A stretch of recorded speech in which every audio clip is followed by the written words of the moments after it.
आज हे विरोधामध्ये बोलतायत, मग ज्यावेळेला मी बोलत होतो त्यावेळेला खिशातले राजीनामे बाहेर काढून माझ्याबरोबर का नाही आलात? त्यावेळेला सत्तेत मिळणारा मलिदा चाटत बसले होते ना.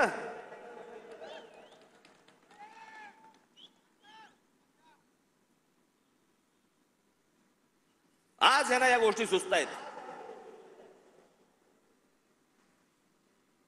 याचं कारण तुमचा पक्ष फुटला म्हणून, याचं कारण तुम्हाला सत्तेत हाकलवलं म्हणून, तुमच्या स्वार्थासाठी म्हणून या सगळ्या गोष्टी तुम्ही केल्यात.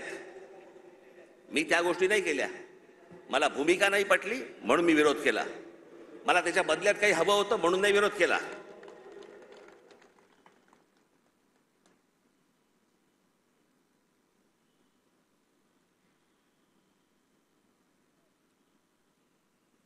मी आज काही तुमच्यासमोर फार लंब चौडं काहीतरी बोलायला आलो नाहीये. तुमच्या ज्या काय अपेक्षा आहेत, तुम्हाला काय हवंय ते सांगण्यासाठी आणि मांडण्यासाठी म्हणून मी तुमच्या समोर आलोय आज.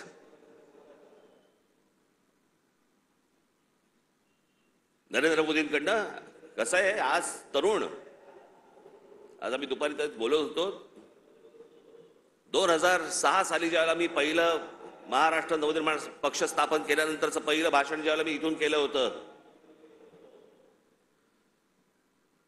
त्यावेळेला मी असं म्हटलं होतं, ज्याच्यावरती अनेक लोकांनी चेष्टा केली.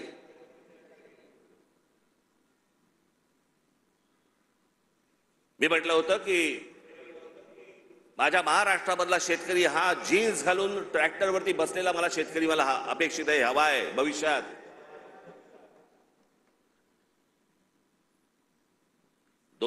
पासून ते युग सुरू झालं होतं.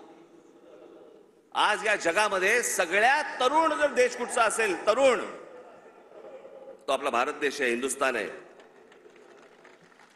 सर्वाधिक तरुण ना अमेरिका आहे, ना जपान आहे, ना अजून कुठचा देश आहे. आज फक्त भारत तरुण आहे.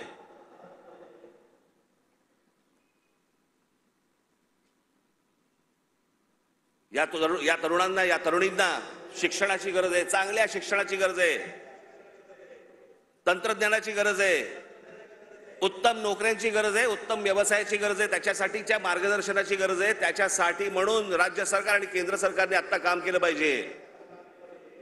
आम्ही तेच बोलतो. आता जवळपास 18 वर्षातली निघून गेली, उरली फक्त 10 वर्ष. 10 वर्षानंतर हा देश पुन्हा वयस्कर व्हायला लागणार.